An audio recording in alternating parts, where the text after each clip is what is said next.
The sound of a manila envelope slapping against a cheek is louder than you think. It echoed through the dining room like a gunshot. When Philip threw those divorce papers at Luna, he didn't just bruise her face. He shattered the silence of a 10-year lie. He laughed at her weight. He mocked her empty bank account. He called her a parasite in front of his mother and his mistress. But Philip forgot one crucial detail about the poor wife he was discarding. The mansion they were sitting in the cars in the driveway, and the company he claimed to run. None of it was in his name. This is the story of how a public execution became a private massacre. The chandelier above the dining table cost more than Luna's childhood home. It was a monstrosity of crystal and gold, casting a harsh, fractured light over the dinner plates. Luna shifted in her chair, feeling the fabric of her dress pinch into her waist.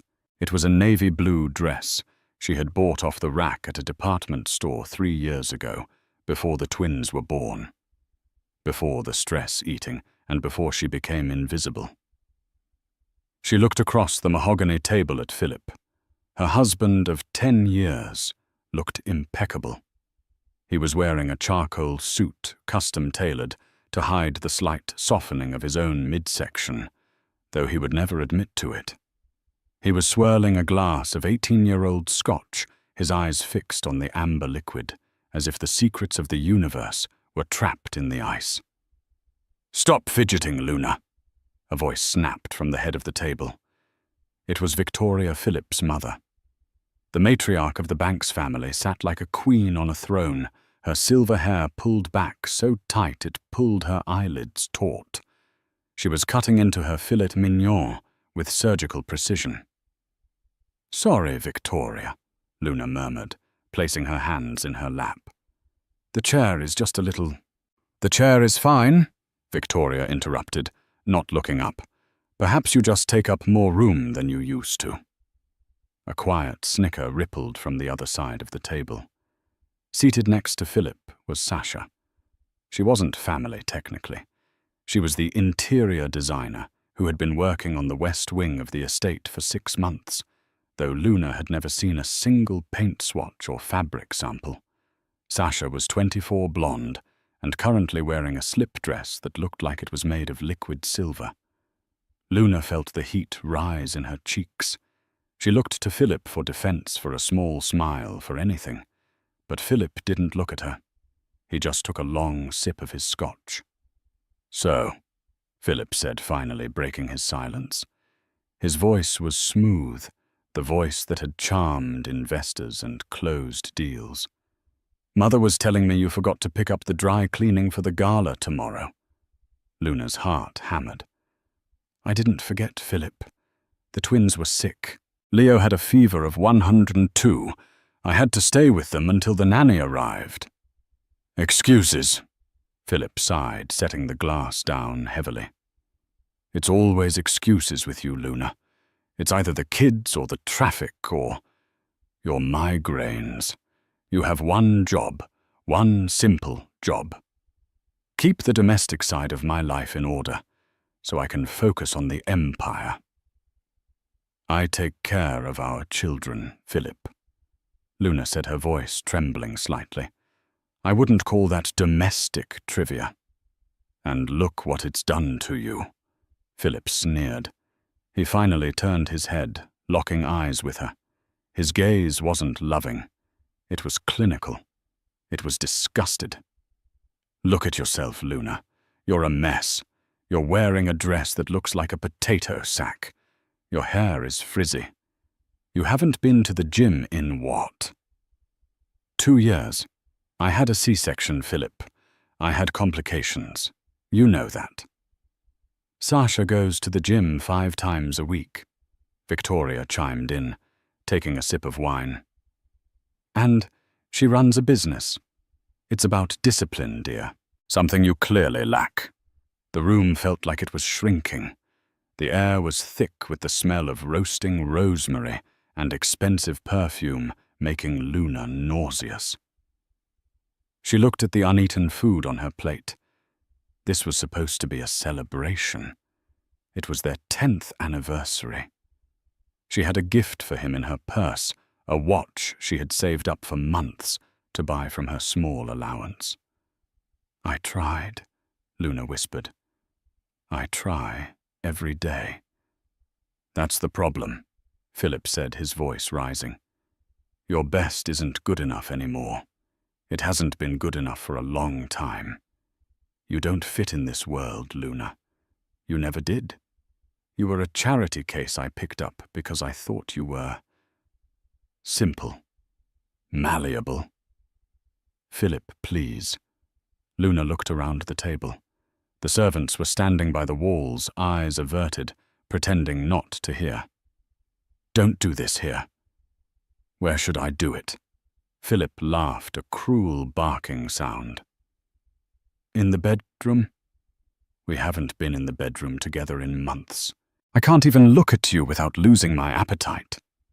Sasha covered her mouth with a manicured hand to hide a giggle. Luna felt tears pricking her eyes.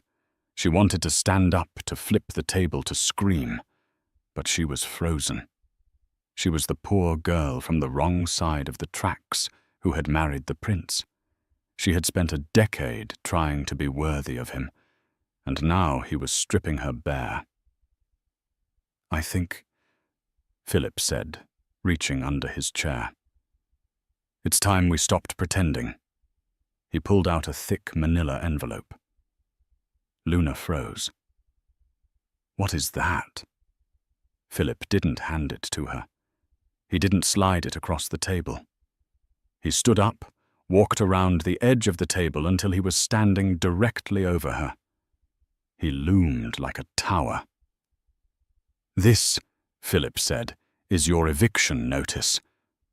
He pulled his arm back and threw the envelope. It wasn't a toss. It was a throw. The heavy packet of documents struck Luna squarely on the left cheekbone. The corner of the envelope scratched her skin, drawing a tiny bead of blood. The papers scattered onto her plate, landing in the gravy and the mashed potatoes. Divorce. Petition for dissolution of marriage. The bold letters stared up at her, stained with brown gravy. "I'm done," Philip announced, adjusting his cufflinks. "I'm done with the wait. I'm done with the whining, and I'm most certainly done with dragging a poverty-stricken anchor around my neck. You have nothing, Luna. You came into this marriage with 0. And per the prenup my mother wisely made you sign, you're leaving with 0. Luna touched her cheek. Her fingers came away with a smear of blood. "Philip, the kids." "I'm petitioning for full custody," Philip said coldly. "A woman with no income and no home is unfit to raise a Banks. You'll get visitation. Maybe. If you can afford a lawyer." Victoria clinked her spoon against her glass. "Well done, Philip. Finally showing some backbone." Sasha leaned forward, her eyes gleaming with malice. "Don't worry, Luna. I'll make sure the twins are dressed properly. I have a great stylist." The humiliation was total. It was a physical weight pressing Luna into the chair. She looked at the man she had loved, the man she had nursed through a bout of pneumonia 3 years ago, the man she had defended when the SEC came sniffing around his company last year. "You're kicking me out?" Luna asked, her voice barely a whisper. "Tonight, the concours is waiting," Philip said, pointing to the door. "Grab your things, whatever rags you call clothes, and get out. I don't want you in my house another night." "Your house?" Luna asked. A strange sensation was bubbling up in her chest. It wasn't sadness anymore. It was heat. "My house," Philip sneered. "My money. My life. You were just a guest who overstayed her welcome."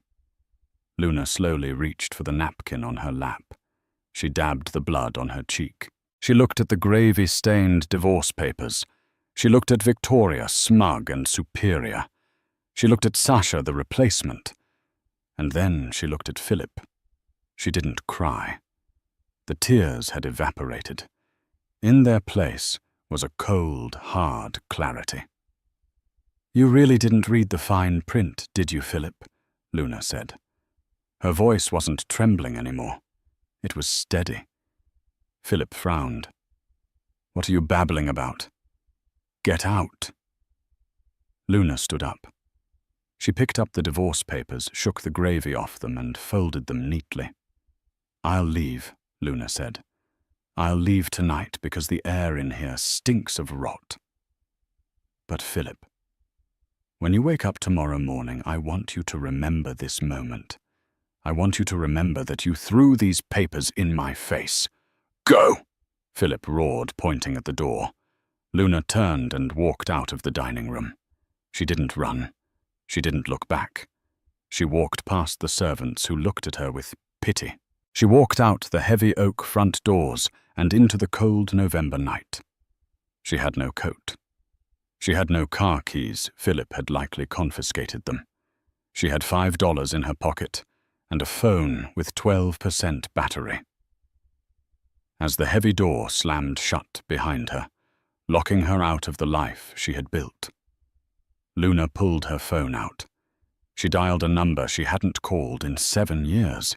It rang once, twice. "Hello," a gruff, deep voice answered. "Uncle Arthur," Luna said, staring up at the massive mansion that loomed against the night sky. "It's Luna. Initiate Protocol 0. There was a pause on the other end. "Are you sure, kid?" "Once we pull that thread, the whole sweater unravels. There's no going back." Luna touched her bleeding cheek. "Burn it down," she said. "Burn it all down." Luna walked 3 miles in heels. The pavement was unforgiving, and the autumn wind bit through the thin fabric of her department store dress, but the physical pain was a welcome distraction. It grounded her. Every blister forming on her heel was a reminder of why she was doing this. She ended up at a 24-hour diner called Patty's Place on the edge of town, the kind of place where the coffee tasted like battery acid and the neon sign buzzed like an angry hornet. She slid into a vinyl booth in the back, shivering uncontrollably. "Honey, you look like you've been dragged through a hedge backward," the waitress said, dropping a laminated menu on the table. Her name tag read Doris. "Coffee," Luna managed to say. "Black, please." She wrapped her hands around the warm mug when it arrived, trying to stop the shaking. She checked her phone. 8% battery. Arthur had said he needed 12 hours. 12 hours to freeze the assets. 12 hours to access the offshore accounts that Philip didn't know she knew about. Luna wasn't just a simple girl from the country, as Philip liked to tell his friends. Before she met Philip, she had been an actuary, a risk assessor. She understood numbers better than she understood people. When she married Philip, she had signed the prenup without reading it, because she loved him. But 3 years ago, when she found a second phone in his briefcase, she stopped trusting and started calculating. She hadn't just been home with the kids. She had been watching. Every bank statement left on the desk. Every careless email left open on the shared iPad. Philip was arrogant, and arrogance made him sloppy. He thought she was too stupid to understand shell companies and tax havens. He thought she was just poor Luna. A vibration on the table startled her. Unknown. Number. She answered. "Luna." "I'm here, Arthur. I'm looking at the accounts." Arthur's voice was low. Arthur wasn't really her uncle. He was a forensic accountant she had dated briefly in college, one of the few people from her past she had kept a secret line to. "My God, Lyd. He's been busy." "Tell me," she whispered. "The construction company. It's a Ponzi scheme.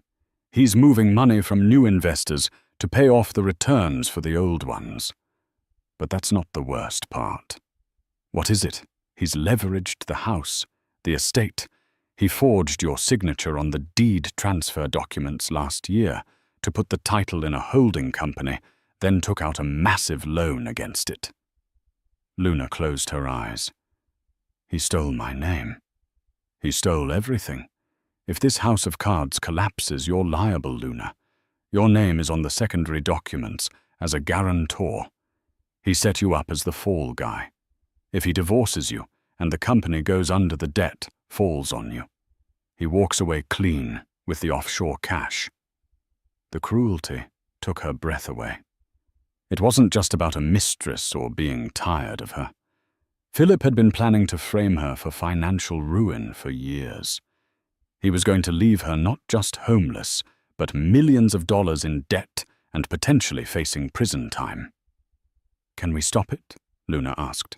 "We have to move fast," Arthur said. "I can trigger a fraud alert, but I need physical proof. Do you have the jagged key?"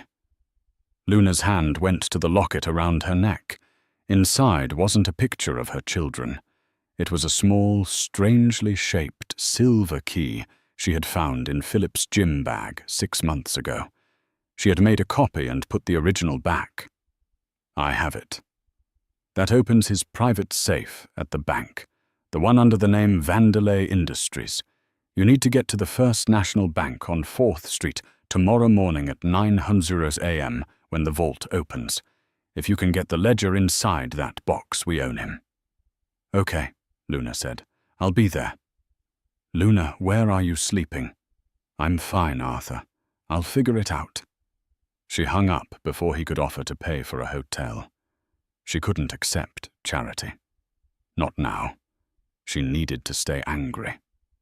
She nursed the coffee for 4 hours until Doris gave her a sympathetic look and a free refill.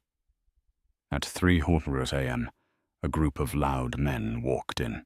They were wearing expensive suits, loosened ties, laughing loudly. Luna shrank into the booth. One of them stopped. It was Grant Phillips, CFO, and best friend. Luna turned her face to the wall, pulling her hair forward, praying he wouldn't see her. "Hey, isn't that Philip's wife?" one of the other men whispered. Luna's blood ran cold. Grant walked over. He smelled of bourbon and expensive cigars, the same smell that had permeated her dining room hours ago.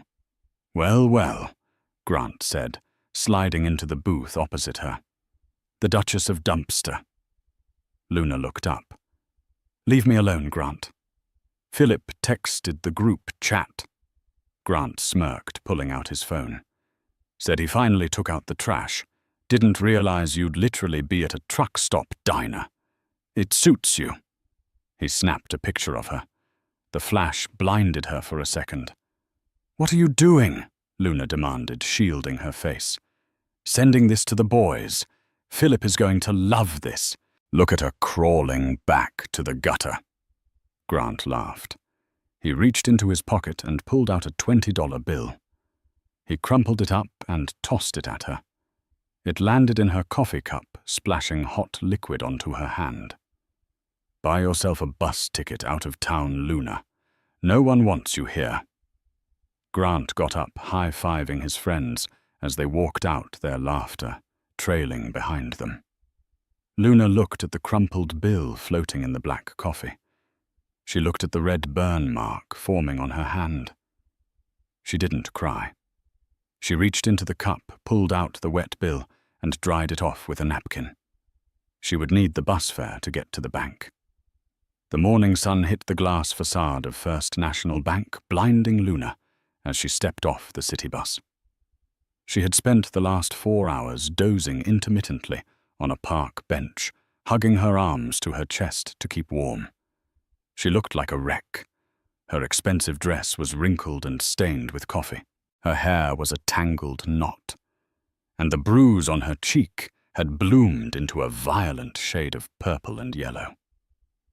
She checked her reflection in the bank's window. She didn't look like Mrs. Philip Banks, the socialite. She looked like a cautionary tale. Chin up, she whispered to herself. She pushed through the revolving doors. The air conditioning hit her instantly, smelling of money and floor polish. The security guard, a heavy-set man named Ralph, who usually greeted her with a smile, stepped forward, his hand drifting toward his belt. "Ma'am, I can't let you in here if you're soliciting," Ralph said, his eyes scanning her disheveled appearance. He didn't recognize her. "It's me, Ralph," Luna said, her voice raspy. "Mrs. Banks." Ralph squinted. His eyes widened as he recognized the features beneath the exhaustion. "Mrs. Banks? Good Lord, what happened? Should I call the police?" "No police," Luna said quickly. "Just a bad night. I need to access the safety deposit box immediately." She walked to the counter. The teller, a young woman with sharp glasses, looked at Luna's ID, then at her face, then back at the ID. "Access to box 404, the teller asked. "Does Mr. Banks have the primary key?" "I have the secondary key," Luna said, placing the jagged silver key on the marble counter. It made a sharp clink. The teller hesitated. "The account has a flag on it, as of this morning, Mrs. Banks. Pending audit. I'm not sure I can." Luna leaned forward. She channeled every ounce of the imperious energy she had learned from her mother-in-law, Victoria. "The flag is for the business accounts. This is a personal box. My name is on the signature card. If you deny me access to my property while I am standing here injured and in distress, I will make sure your branch manager hears about the lawsuit before lunch." The teller swallowed hard. "Right this way." They walked into the vault. The heavy steel door hissed open. The silence inside was oppressive.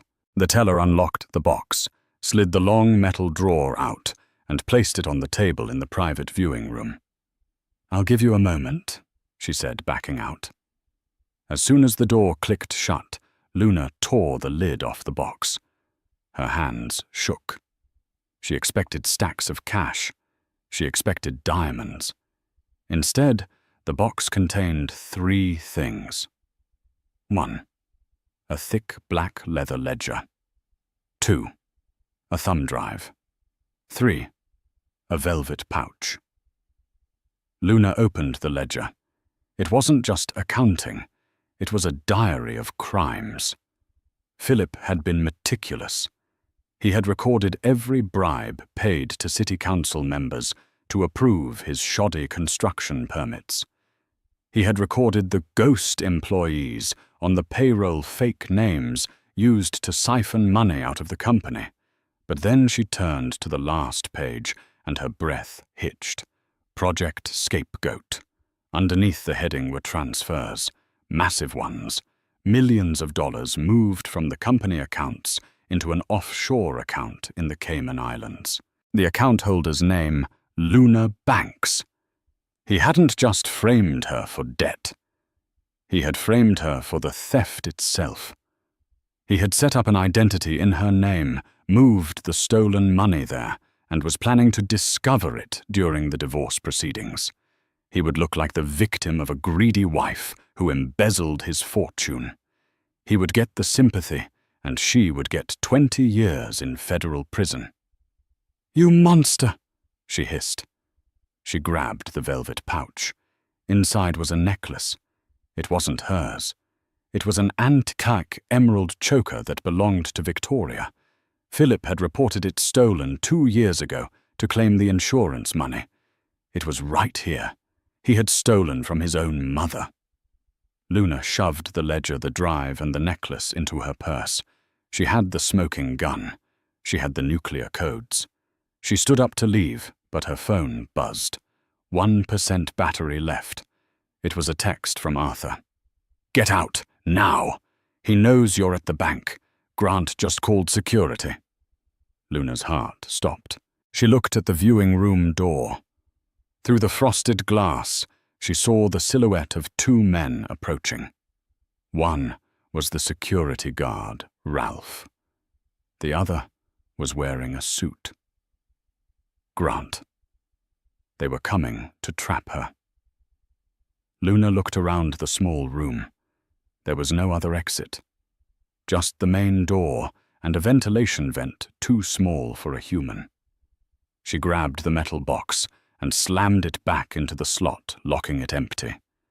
She shoved the evidence deep into her dress, wrapping the ledger against the small of her back with the sash of her dress.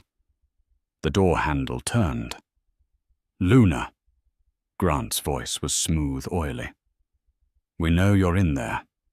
Philip is very worried about your mental state. We're here to take you to a clinic." A clinic? That was the play. They would have her committed. A hysterical woman ranting about conspiracies would never be believed in court. Luna opened the door before they could enter.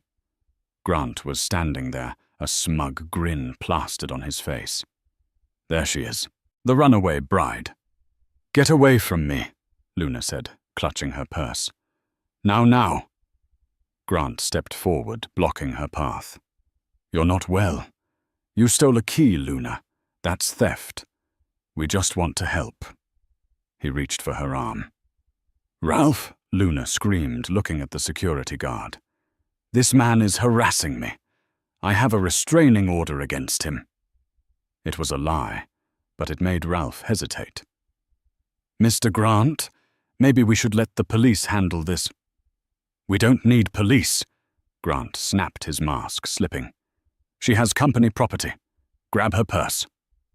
Grant lunged. Luna didn't think. She reacted.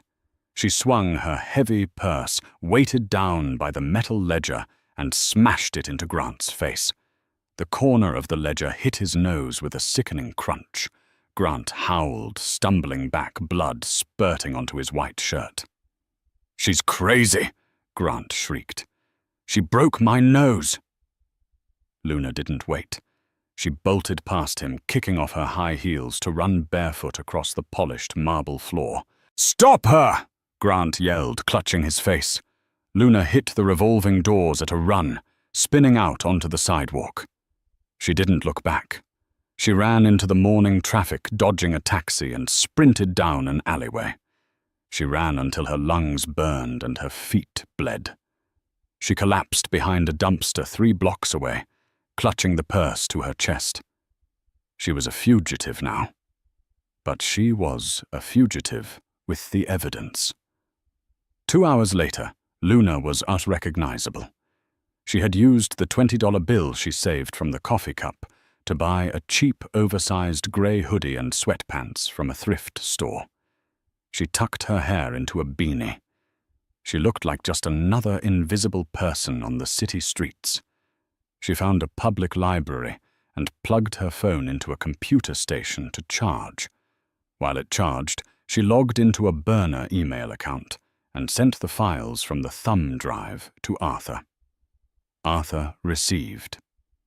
"This is dynamite, Luna. The FBI would have a field day. But we need more. We need to prove he controls the offshore account, not you. We need his password key. It's usually a physical token." Does he keep it on him? Luna thought. Philip never carried tech. He was paranoid about hackers. He kept his most valuable possessions in the one place he thought was untouchable. The West Wing, the part of the mansion currently under renovation. She had to go back. It was suicide, but she had no choice. She took a bus to the outskirts of the wealthy neighborhood where the bank's estate sat. She waited until dusk. The mansion was lit up like a Christmas tree. There were cars in the driveway. A party. Of course, Philip wouldn't cancel his Friday night gala just because his wife was homeless. He would spin it. Poor Luna had a breakdown. "I'm devastated." Luna skirted the perimeter, moving through the woods that bordered the property. She knew every inch of these grounds. She had planted the hydrangeas herself. She reached the West Wing. It was dark, separated from the main house by a courtyard. She climbed the trellis, something she had caught her son doing a dozen times, and slipped onto the second-floor balcony. The glass door was unlocked. Typical Sasha. Luna stepped into the room. It was filled with paint tarps and ladders, but the center of the room was set up like a luxury apartment. There was a vanity piled high with makeup, a rack of designer clothes, and Sasha. Sasha was sitting on the edge of the bed, her back to the door. She was on the phone.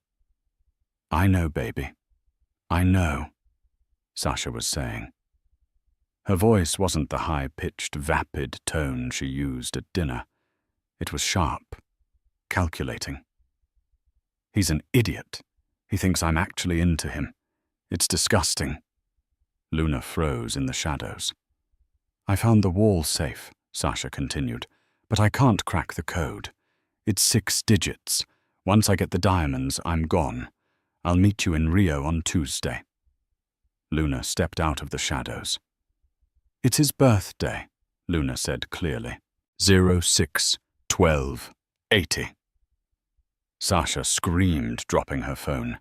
She spun around, grabbing a heavy brass candlestick from the nightstand. "You—" Sasha gasped. "How did you— What are you doing here? I'll scream. Philip is just across the yard." "Go ahead," Luna said, pulling down the hood of her sweatshirt. "Scream. Tell him you're on the phone with your real boyfriend, planning to rob him. See how well Philip takes betrayal. You saw what he did to me, and I was loyal." Sasha's eyes darted to the phone on the floor, then back to Luna. She lowered the candlestick slowly. "You heard that—" "I heard everything," Luna said. She walked further into the room. "You're not an interior designer. You're a grifter." Sasha let out a breath, her posture shifting. The innocent act vanished. She slumped her shoulders and looked at Luna with a mix of fear and respect. "And you're supposed to be the pathetic housewife. You look like you just mugged someone." "I broke Grant's nose," Luna said flatly. Sasha laughed, a genuine surprised laugh. "Good. He pinched my ass yesterday." "We have a problem, Sasha," Luna said. "You want the diamonds in the wall safe. I want the digital token that's sitting right next to them." "The little black USB stick?" Sasha asked. "I saw him put it in there." "I need that token," Luna said. "And you need the code." Sasha narrowed her eyes. "Why should I trust you? You could turn me in and try to win him back." "Win him back." Luna stepped into the light, revealing the bruise on her face. "I'm going to destroy him, but I can't do it without that token, and you can't get your payout without the code." Sasha bit her lip. She looked at the main house where the sound of music and laughter drifted across the lawn. "He's broke, you know," Luna said. "The cash is gone. The stocks are fake. The only things of value left in this house are the diamonds in that safe and the insurance fraud necklace I have in my pocket." Sasha's face paled. "He's broke. He's been running a Ponzi scheme. The FBI will be here by Monday. If you're still here, you go down with him as an accomplice." Sasha cursed under her breath. She picked up her phone and hung up on her boyfriend. "Okay," Sasha said. "Okay, we do this. But we have to be fast. He's coming over here in 20 minutes for a private tour before the speeches start." 20 minutes is all I need," Luna said. Sasha walked to the large painting of a ship on the wall and swung it aside. Behind it was a steel safe. "Input the code," Sasha said, stepping back. Luna walked up to the safe. She hesitated. Philip was a narcissist. Of course the code was his birthday. She punched in 061280. Beep. Click. The heavy door swung open. Inside, sitting on a velvet shelf, was a stack of loose diamonds, Philip's emergency runaway fund, and next to them a small black RSA security token with changing numbers on the screen. Jackpot, Sasha whispered, reaching for the diamonds. Luna grabbed the token. Wait, a voice boomed from the doorway. Luna and Sasha both froze. Standing in the door to the bedroom wasn't Philip. It was Victoria, Philip's mother. She was wearing a floor-length emerald gown, holding a glass of champagne and pointing a small pearl-handled pistol directly at Luna's chest. I knew you were a rat, Luna, Victoria said, her voice calm and terrifying. But I didn't think you were a thief, and you... She turned the gun slightly toward Sasha. I hired you to distract my son, not rob him. Luna's mind raced. Victoria hired Sasha. Step away from the safe, Victoria commanded, clicking the safety off the gun. Both of you, now. The barrel of the pearl-handled pistol didn't waver. Victoria Banks was 70 years old, but her hand was as steady as a surgeon's. You hired her. Philip's voice drifted in from the hallway, muffled by the distance. But inside the room, the silence was deafening. Luna stared at her mother-in-law. You hired Sasha to seduce your own son. Victoria let out a short, sharp laugh. Please, Luna, don't be so provincial. Philip has always been a distractible child. He gets bored with his toys. You were the boring toy. I needed him occupied while I restructured the family trust. Sasha was entertainment expense. Sasha looked offended. I was promised a percentage of the turnover, Victoria, not to be held at gunpoint. Plans change, Victoria snapped. Philip was supposed to divorce you quietly, Luna, give you a small settlement and send you away. But he had to be theatrical. He had to humiliate you. And you, she glared at Luna, you had to grow a spine at the most inconvenient moment. Luna realized the truth then. It hit her harder than the divorce papers. It wasn't Philip, Luna whispered. The Ponzi scheme, the offshore accounts. It wasn't him. Philip, Victoria scoffed. My son can barely tie his own shoes without a consultant.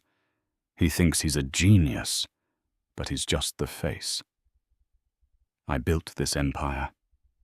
I cooked the books. And I will not let a scorned housewife and a greedy escort burn it down. She extended her hand, palm up. The token, Luna. Give it to me, and the ledger you have in that tacky purse. Luna clutched the token tighter. If I give this to you, you'll kill us. Don't be dramatic. I'll frame you. Victoria smiled thinly. I'll call the police. Say I walked in on 2 intruders robbing the safe. You'll go to prison for burglary. I'll keep the money. Philip will be none the wiser. He's your son, Luna said. You're setting him up to take the fall for the fraud if the SEC investigates. Better him than me. Victoria shrugged. He's young. He'll survive prison. I wouldn't. Sasha looked at Luna. For the first time, the 2 women, the wife and the mistress, shared a look of pure understanding. They were both pawns in Victoria's game. Catch! Sasha yelled. Sasha didn't throw the diamonds at Victoria. She threw the entire heavy jewelry box at the chandelier above Victoria's head. The box smashed into the crystal fixture. Glass rained down. Victoria flinched instinctively, looking up and raising her arms to shield her face. Run! Sasha screamed. Luna didn't hesitate. She shoved past Victoria, knocking the older woman into the doorframe. The gun went off. Bang! A deafening crack in the small room. The bullet shattered the mirror above the vanity. Luna and Sasha scrambled onto the balcony. She's shooting at us! Sasha shrieked, vaulting over the railing. Jump! Luna commanded.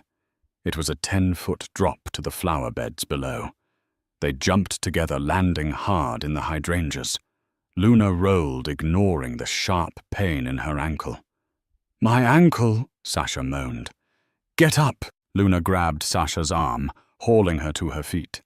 "The shot will bring security." Lights were flickering on in the main house.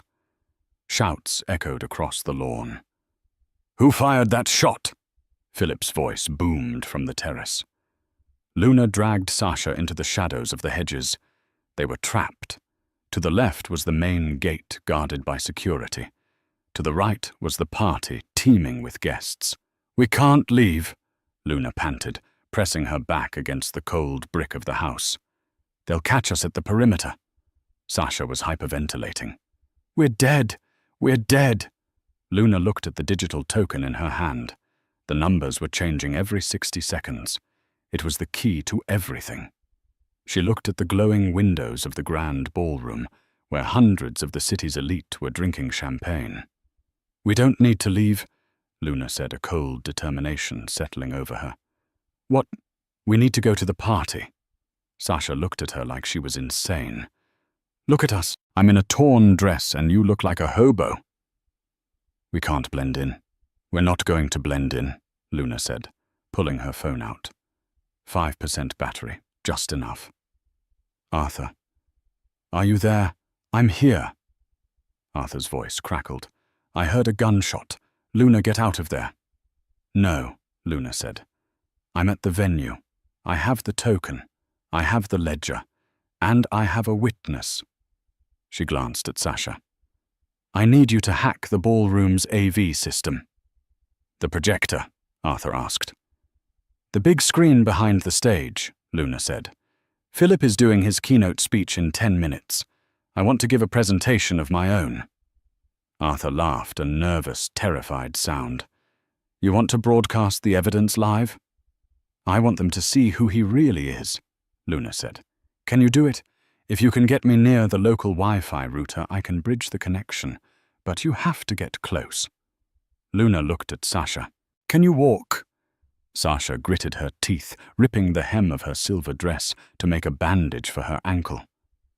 "I can limp. But if we do this, I want immunity. You tell the feds I helped you." "Deal," Luna said. "Then let's crash a party," Sasha said. The grand ballroom was a sea of tuxedos and designer gowns. A string quartet played softly in the corner. Waiters circulated with trays of caviar.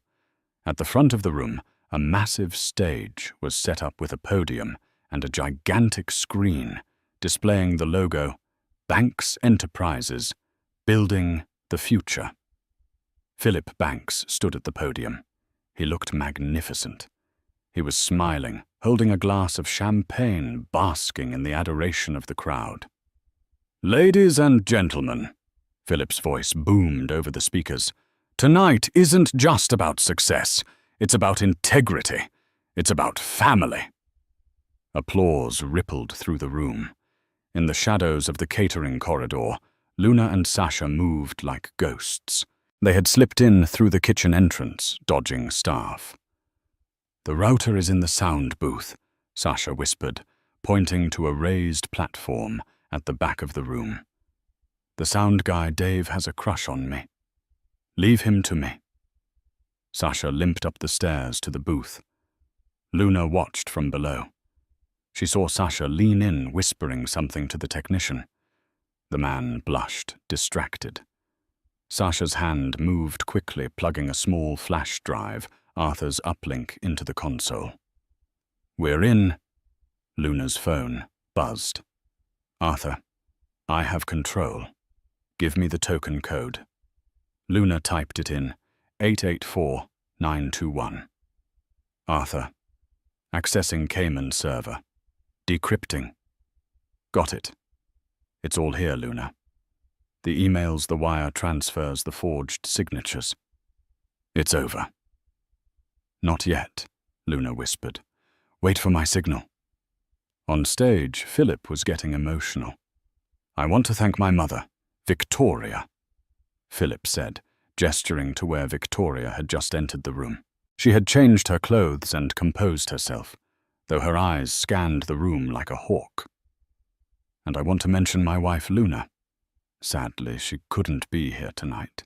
She is struggling with some personal demons, but we pray for her." A murmur of sympathy went through the crowd. Luna stepped out of the shadows. She walked right down the center aisle. The grey hoodie was gone. She had discarded it to reveal the dirty, stained navy blue dress she had worn to dinner the night before. Her hair was wild. Her face was bruised. She looked like a spectre haunting a feast. The crowd fell silent as they noticed her. The whisper turned into a gasp. Philip froze mid-sentence. He squinted against the stage lights. "Luna!" "I'm here, Philip," Luna's voice rang out. She didn't need a microphone. The silence in the room carried her voice to the rafters. "I wouldn't miss your speech for the world." "Security!" Philip yelled, panic cracking his smooth veneer. "She's unwell." "Remove her." 2 guards started toward her. "Now, Arthur!" Luna screamed. The massive screen behind Philip flickered. The logo of Banks Enterprises vanished. In its place, a video started playing. It wasn't a spreadsheet. It was the security footage from the dining room the night before. Philip had installed cameras everywhere to watch the staff, forgetting they also watched him. The audio boomed through the ballroom speakers. "You're a parasite. Through divorce papers. I'm done with dragging a poverty-stricken anchor around my neck." The crowd gasped. On the screen, giant and high-definition Philip threw the papers into Luna's face. Philip spun around, horror-struck. "Cut the feed. Cut it." But the video changed. Now it was a spreadsheet. Project Scapegoat. Lines of red numbers transfers of millions of dollars into an account named Luna Banks, authorized by Philip Banks via a forged digital signature. Then a voice recording played. It was the call Luna had recorded in the guest house just minutes ago. "I built this empire. I cooked the books. He's young. He'll survive prison. I wouldn't." Victoria's voice. The entire room turned to look at Victoria. She stood near the entrance, her face draining of all color. She dropped her champagne glass. It shattered. "Lies!" Philip screamed into the microphone, but the feedback squealed. "This is a deep fake. She's hacking the system." Luna walked closer to the stage. She stopped 10 feet from him. "It's not a hack, Philip," she said calmly. "It's the truth. You called me poor. You called me stupid. But you forgot that I used to audit companies like yours for a living before I became your trophy." Philip looked at the crowd. His investors were backing away. The mayor was frantically whispering to his aide. Grant, with a bandage on his nose, was trying to sneak out the side door. "You ruined me," Philip snarled, abandoning the act. He jumped off the stage, rushing at Luna. "You ungrateful bitch!" He raised his hand to strike her. "Police, freeze!" The side doors burst open.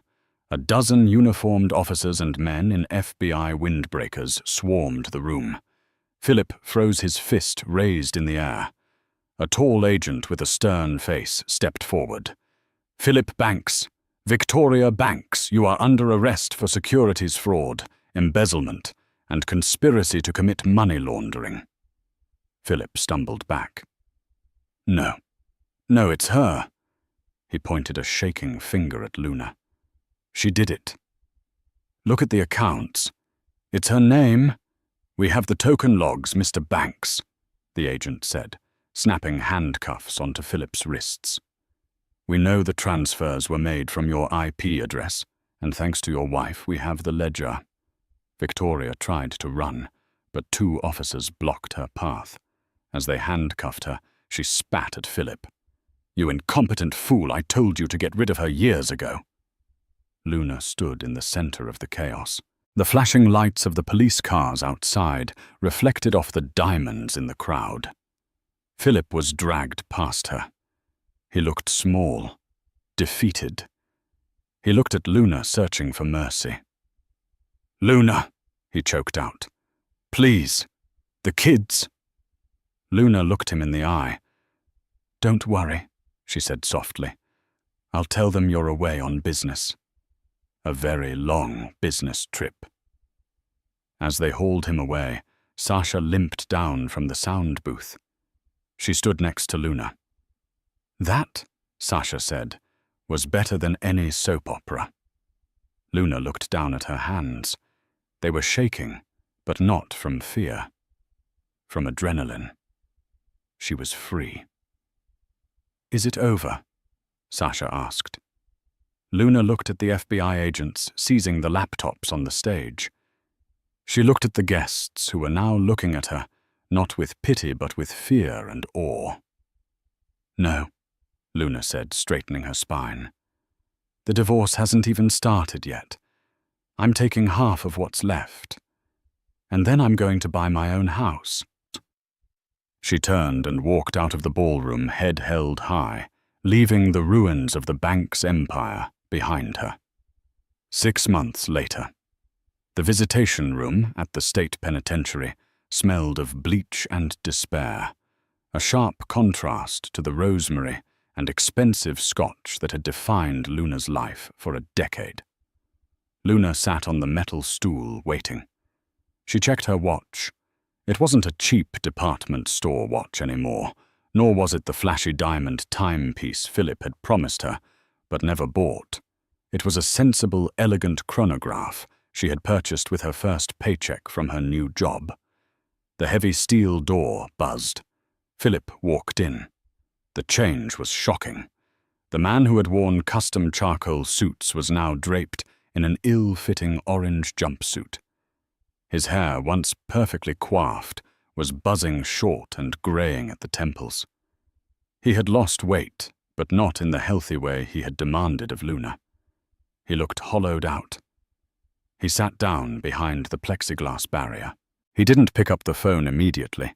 He just stared at her. Luna picked up the receiver. "Hello, Philip."